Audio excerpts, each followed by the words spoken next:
It's officially begun. The NFL's legal tampering period started with a bang for Philly, as Howie Roseman pretty much shocked the world by signing Saquon Barkley. Plus, another pass rusher move guaranteed some vets will be traded, while Nolan Smith had surgery to clean up his shoulder. And one acquisition at safety fell through, but a CJ Gardner Johnson return to the Eagles is heating up. So let's talk about it. But first, let's run it.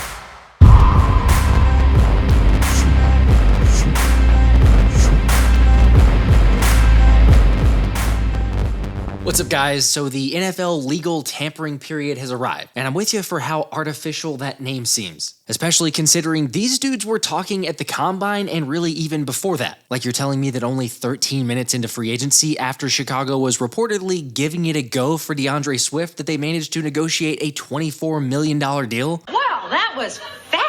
Alright, I wish Agent Zero the best in Chicago, but at $8 million per year, that was way too expensive for a running back. I should point out that Howie Roseman did at least try, with Jeremy Fowler reporting the Birds gave him an offer, but Swift waited it out to test the market. And obviously, it paid off for him. Although I guess it's a good thing if you're a fan of the Saquon Barkley signing, since had DeAndre Swift accepted the deal, the shocking move of Barkley to Philly wouldn't have happened. And not that I think that Swift was bad in any way, but if you want any sort of silver lining about moving on from Agent Zero, Jeff Kerr pointed out that the former running back was great before contact. However, he ranked 44th out of 48 ball carriers after contact last season. Yeah, not really a huge surprise because I think we all saw that, although he was also never really fully utilized. Yet something I'll admit I never saw coming was a Saquon Barkley trade to the Eagles. Seriously, no matter how many reports were out there, I wasn't buying it, which is why I posted an unpopular opinion on Twitter and even offered to give away a Saquon jersey during one of my live streams if Howie did the unthinkable. Did that go the way you thought it was going to go? Nope. Come on, who saw this coming? And when does Howie pay for running backs? Especially of this magnitude and to the tune of 3 years for $37.75 million with $26 million guaranteed. The price is wrong, bitch. Okay, there's no question the former number 2 overall pick makes Philly better. Plus, Jalen Hurts' life gets a whole lot easier because teams are now going to have to pick their poison. But I get it, at 27 years old and with nearly 1,500 touches in his career while also coming off a season where he averaged just 3.9 yards per carry, it doesn't make me feel confident in that size of a deal. However, to me, production isn't as big of a concern because Saquon was running behind an offensive line that ranked 31st last season in run blocking and 26th in 2022. Whereas, not a surprise, I know, but the Eagles were first last season in that category and second in 2022. So, needless to say, the new Philly ground attack is going to feast. Heck, DeAndre Swift finished 5th in the NFL in rushing last year, and Miles Sanders ended in the same spot in 2022. So what do you expect Saquon to do? And it wouldn't surprise me to see Jason Kelce somewhere really hyped. Who knows, maybe this was Howie Roseman's ploy to get the Hall of Fame center back to the Eagles. Again, the only main concern or question I have is, did Howie overpay, or is this going to end up coming back to bite the Eagles? Look, y'all know that I try to be optimistic, or just about as optimistic as I can about any type of move, but I'm kind of struggling to wrap my head around this. Again, we have so many holes on defense, and you just spend a fortune on running back. However, regardless of how you feel, at least all of New York hates it, with multiple Saquon jerseys being burned and former Giants running back Tiki Barber going off on Barkley. Saquon very well not be a New York Giant. I know that Joe Shane is having conversations, but it just doesn't feel like it's going to work out. Go to Baltimore. Go to Houston. Go to LA Chargers. Do not go to the Philadelphia Eagles, because if you do, that appreciation and respect and reverence that we all have for you, Saquon, will be lost. It'll be gone. You either die a hero or you live long enough to see yourself become the villain. We want to still respect and love him. If he goes to Houston and he's down there with CJ Stroud and they do some great stuff, and hell, he even wins a championship, we'll feel happy for him. Yeah. No matter what happens when he does in Philadelphia, we will hate it. Just FYI and some housekeeping, but it actually turns out that New York never ended up offering Saquon, which is what led him to respond to Tiki saying he's been a constant hater anyway and to just keep crying. Kind of like Micah Parsons, who called the Eagles acquisition sickening. And that's really the story of the entire Cowboys fan base as they watch free agent after free agent after free agent leave with nothing to show for it, which included their starting center, running back, and defensive lineman.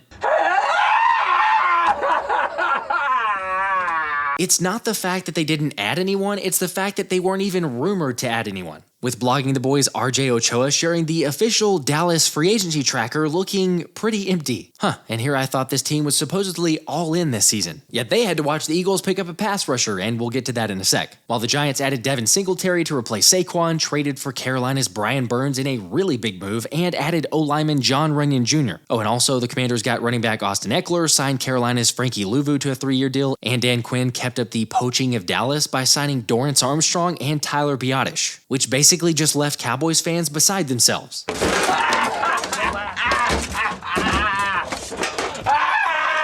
Okay, my favorite part might be seeing Dak's brother admit if it isn't clear already, it is now. The Eagles have the best front office in the NFL. Again, say what we will about these most recent deals, but still, I'm a lot more confident in Howie and getting us back on track than I am anything that Dallas is doing. And he did get Brandon Graham re-signed, with BG saying he trusts Howie to bounce back because he's got a chip on his shoulder and the squad will be set with the GM's moves. Now, obviously, Howie's always really busy, and I'm going to give him the benefit of the doubt. However, this is the part where I caution you to believe every single report you hear out there, no matter how loud it is or if it seems to be getting louder and louder. Loud noises!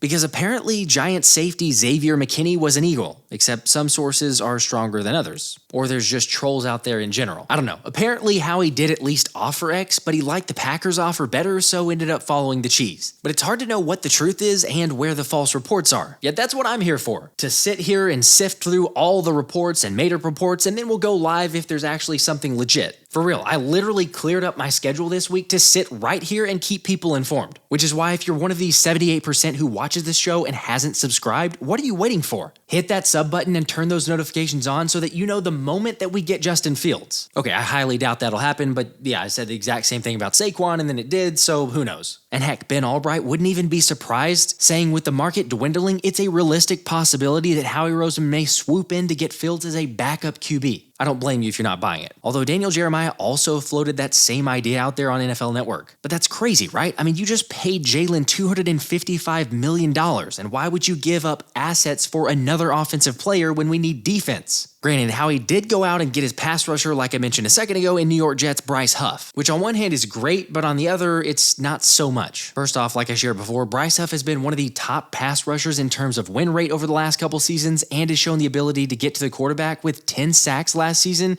despite playing limited snaps. And given the market, plus 14% inflation, a 3-year deal worth $51 million is honestly really good. By the way, we talked more about this acquisition when we went live earlier, so you can feel free to check it out here.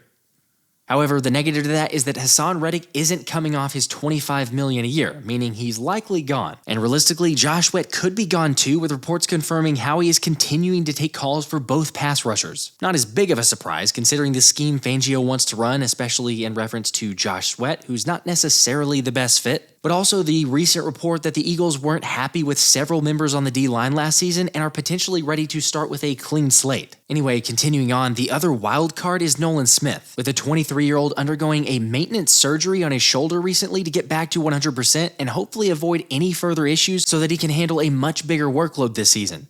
I mean, remember, Howie does have a lot of confidence in Nolan. I think that's something that Coach and I have talked about, to not be afraid of. That's why you draft them. That's why you sign them. And so you have that, and you'll have a depth chart where they'll be a little bit uncomfortable about, this guy necessarily hasn't shown it, but we believe in this player. And so I think that'll be an area for us to kind of maybe grow on and I don't want to say improve because we had good players at those positions, but that's exciting, I think, in a lot of ways. I think that goes back to the point about some younger players and kind of in retrospect, just seeing, him certainly in the playoff game, one of the guys who played well in the playoff game, maybe giving him a little bit more time during the year and experience. We talked about that.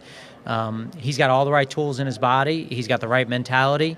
And at the same time, he's got to go out and show it. Look, I get it. You drafted a first rounder for a reason, and you need him to show that. However, I'm sitting here and thinking, if Bryce Huff and Nolan Smith are potentially your starters at edge, that doesn't make me feel the best. The other overshadowed acquisition Howie made was getting New Orleans linebacker Zach Bond, who was a third-round pick in 2020 and really known as more of a pass rusher or edge player, having played 466 snaps of his 684 lined up outside of the tackle. Unfortunately, like others have said, this is really just a depth signing with some upside. As Saints reporter Jeff Duncan shared, Bond should help with the pass rush and special teams with him being a terrific role player and teammate inside the New Orleans locker room. And that's great, but it obviously doesn't move the needle that much in that area. Yet again, like I was saying, it's time for the young guys to step up, especially with the changing of the guard, and add to that Fletcher Cox announced his retirement a few days ago. Now, either way, one thing is for certain, this defense is going to look a lot different this season. But what's the next move going to be? Personally, I think it's going to be safety, with my first preference being Justin Simmons, since the dude is an all-pro, has ties with Fangio, and can bring some veteran leadership. However, CJ Gardner Johnson is also still available as of the time of this recording and picking up steam. With Derek Gunn sharing, the Eagles have a lot of interest in CJ and to stay tuned. Great, so I guess we're just not going to sleep and we're going to pull an all-nighter. Anyway, back to CJ, I'm sure we can forgive him for saying he hates the fans and hates the people in Philly, because it would be a fairly strong signing with CJ providing the spark and intensity that I think most of us agree we haven't seen nearly enough of. So especially if he's willing to take a number that allows you to be able to spend in some other areas, I'm down to reunite with CJ Gardner Johnson. And let the past be the past. I mean, seriously, we know how important it can be for safety play, especially when you have really strong safety play, so